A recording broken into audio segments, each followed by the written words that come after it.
Sir வணக்கம் sir. ஐயா வணக்கம் ஐயா. சார் இன்னைக்கு நிறைய பேருக்கு பார்த்தீங்கன்னாக்கா அச்சுன்னு தும்பிட்டே இருக்காங்க, கை காலெல்லாம் வலிக்குதுன்றாங்க. இந்த பேரலைஸ் வந்தவங்களும் கை காலெல்லாம் ரொம்ப வலிக்குன்றாங்க, இடுப்பெல்லாம் வலிக்குதுன்றாங்க, அதே மாதிரி நமைச்சல்ன்றாங்க.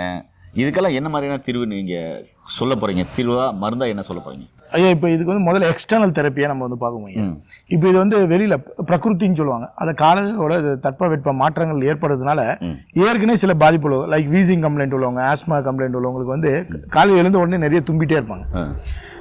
இவங்களுக்கு வந்து இந்த தும்மல் நிற்கணும். இவங்க வந்து இப்போ இந்த காலத்தில் வந்து தலை குளிக்க வந்து பயப்படுவாங்க, மலையில் நனைஞ்சிடுறாங்க. மலைஞ்சில் நினைப்பா அதுக்கப்புறம் எனக்கு வந்து நெஞ்செல்லாம் சளி வருது, மூக்கெல்லாம் அடைச்சிக்குது, பீனிசோனைன்னு சொல்லக்கூடிய சைனசைட்டிஸ் கம்ப்ளைண்ட் உள்ளவங்களுக்கும் இந்த பிரச்சனை வந்து வருது. வீசிங் கம்ப்ளைண்ட், ஆஸ்மாட்டிக் கம்ப்ளைண்ட் இவ்வளவங்க எல்லாருக்கும் வந்து ஏதாவது எக்ஸ்டர்னலாக இருந்தால் கொடுங்க. நான் ஒரு தடவை நான் குளிக்கும் போது நிறைய நேரம் தும்புறேன், அன்றைக்கி ஃபுல்லாக நான் அவசியப்படுறேன் அப்படின்னு சொல்லி கேட்கும்போது நம்மளுக்கு இந்த பீனிச தைலம்னு சொல்லக்கூடிய ஒரு ஃபார்முலாவை சேர்ந்து நம்ம இந்த பாடி மசாஜுக்கு வந்து ஒரு ஆயில் வச்சுருக்கோம். இந்த காலகட்டத்தில் வந்து பார்த்திங்கன்னா வயதானவர்கள், குறிப்பாக வந்து இந்த ஆஸ்மேட்டிக் கம்ப்ளைண்ட்டு உள்ளவங்களுக்கு, நுரையீரல் சம்மந்தமான பிரச்சனை, இந்த கப தேகம் உள்ளவங்களுக்கு, அது மட்டும் இல்லாமல் வாதரோகம் உள்ளவங்களுக்கு, இவங்களுக்கு கை கால் வந்து ஈரிச்சு போயிடும், அது ரொம்ப ஸ்டிஃப் ஆகிடும், கால் வந்து தரையில் வைக்க முடியாது, சில் ஆகிடும், எனக்கு சில்னஸாகவே இருக்குது அப்படின்னு சொல்லுவாங்க. சில பேருக்கு வந்து சீசர்ஸ் வரவங்களுக்கு அடிக்கடி சீசர்ஸ் சொல்லக்கூடிய அந்த ஃபிட்ஸ் அந்த மாதிரி இருக்கும்.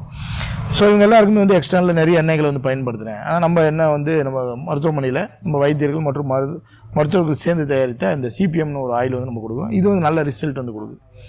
இதை பற்றி நிறைய பேர் கேட்டிருந்தாங்க. அதை நீங்கள் ஒரு காணொலியை இன்றைக்கி வந்து பதிவு பண்ணலாம்னு சொல்லி கேட்டதுனால இன்றைக்கி அதை நம்ம மக்களுக்கு வந்து சொல்கிறோம்.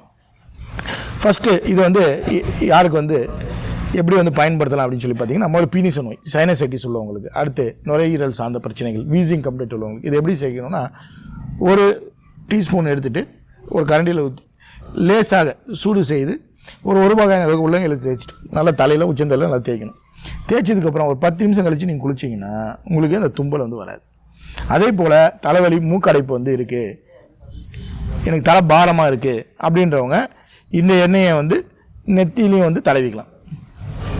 அதே மாதிரி நெஞ்சில் வந்து அதிகமாக சளி கோத்துருக்கு, எனக்கு வந்து ப்ரீத்திங் டிஃபிகல்ட்டி வந்து இருக்குது, மூச்சு கஷ்டமாக இருக்குது, அந்த ஆஸ்மா கம்ப்ளைண்ட்லாம் காலையில் எர்லி மார்னிங் விடிய காலில் வந்து நெஞ்சில் நிறைய சளி இருக்குதுன்னு சொல்கிறவங்க இதை வந்து அதே போல் சூடு பண்ணி நெஞ்சில் வந்து தேய்ச்சிக்கலாம். இப்போ நீங்கள் வந்து நினைக்கலாம் இதில் என்னங்க அப்படி மருந்து இருக்குது அப்படின்னு சொல்லிக்கலாம். இதில் குறிப்பாக வந்து அதிகமாக நம்ம பயன்படுத்தி வந்து சுக்கு, தோல் நீக்கிய சுக்கு வந்து இதில் பயன்படுத்திருக்கோம். அது மட்டும் இல்லாமல் அதிமதுரம், கண்டங்கத்திரி, திப்பிலி, இது மட்டும் இல்லாமல் ஒரு 27 வகையான கடைச்சரக்குகளும் இதில் சேர்த்து வந்து இது எண்ணெயாக வந்து நம்ம காய்ச்சிருக்கோம். அது மாதிரி இதில் புதினா, உப்பு, தாய்மால் இது எல்லாமே வந்து ஆட் பண்ணியிருக்கோம். ஸோ உங்களுக்கு ஒரு விக்ஸு தேய்ச்சா என்ன ஒரு எஃபெக்ட் வந்து கிடைக்குமோ, ஒரு தைலம் வந்து தேய்ச்சா என்ன எஃபெக்ட் கிடைக்குமோ அந்த எஃபெக்ட் வந்து கிடைக்கும். ஸோ நெஞ்சில் வந்து தேய்க்கலாம், முதுகில் தேய்க்கலாம், குழந்தைகள் முதல் வயதானவர்கள் வரைக்கும் இது வந்து பயன்படுத்தினீங்கன்னா இந்த நெஞ்சு சளி வந்து கரையத்துக்கு ஹெல்ப் பண்ணும். உங்களுக்கு வந்து மூச்சு விட கஷ்டமாக இருக்கவங்களுக்கு ப்ரீத்திங் டிஃபிகல்ட்டி வந்து சரி செய்யும். அது மட்டும் இல்லாமல் இது ஒரு மசாஜ் ஆயிலாக வந்து பயன்படுத்தலாமா? இப்போ இந்த குளிர் காலத்தில், இந்த மழை காலத்தில் வந்து உடம்புலாம் அப்படியே டைட் ஆகிடுது, ஸ்டிஃப் ஆகிடுது, கை காலில் ஈர்ச்சி போயிடுது அப்படின்னு சொல்லுவாங்க. அந்த மாதிரி உள்ளவங்க இது உடம்பு ஃபுல்லாக வந்து தேய்க்கலாம். எங்கெல்லாம் வலி இருக்குதோ அங்கேயும் இது வலி தைலமாகவும் வந்து பயன்படுத்தலாம். உள்ளங்காலில் வந்து தேய்க்கலாம். பாதத்து மேலே வந்து யாருக்கெல்லாம் டயபெட்டிக் இருக்குது அவங்களுக்கு வந்து சில பேர் வயதானவங்களுக்கு வந்து சில்னஸ் வந்து இருக்கும், கால் தரையை வந்து நீங்கள் பார்த்தீங்கன்னா நிறைய பேர் டைல்ஸு, மார்பிள் வந்து யூஸ் பண்ணுறாங்க. ஸோ சீக்கிரம் வந்து பூமி வந்து சில்னஸ் வந்து ஆகிடும் தரை. ஸோ கால் வந்து கீழே வைக்க முடியல அப்படின்றவங்க பாதத்து மேலையில் வந்து நல்லா தேய்ச்சிக்கலாம். பாதத்துக்கு அடியிலையும் வந்து தேய்க்கலாம். நல்ல ரத்த ஓட்டத்தை வந்து சீர்படுத்தி கொடுக்கும். அது மட்டும் இல்லாமல் உங்களுக்கு அந்த நர்வ்ஸில் இருக்கக்கூடிய ட்விச்சிங், அதாவது முறுக்கிற மாதிரியான ஒரு ஃபீலிங் வந்து இருக்கும், எரிச்சல், ஊசி குத்துற பாலையான ஒரு பிரச்சனை இருக்கும், இது எல்லாமே வந்து இம்ப்ரூவ் பண்ணும்.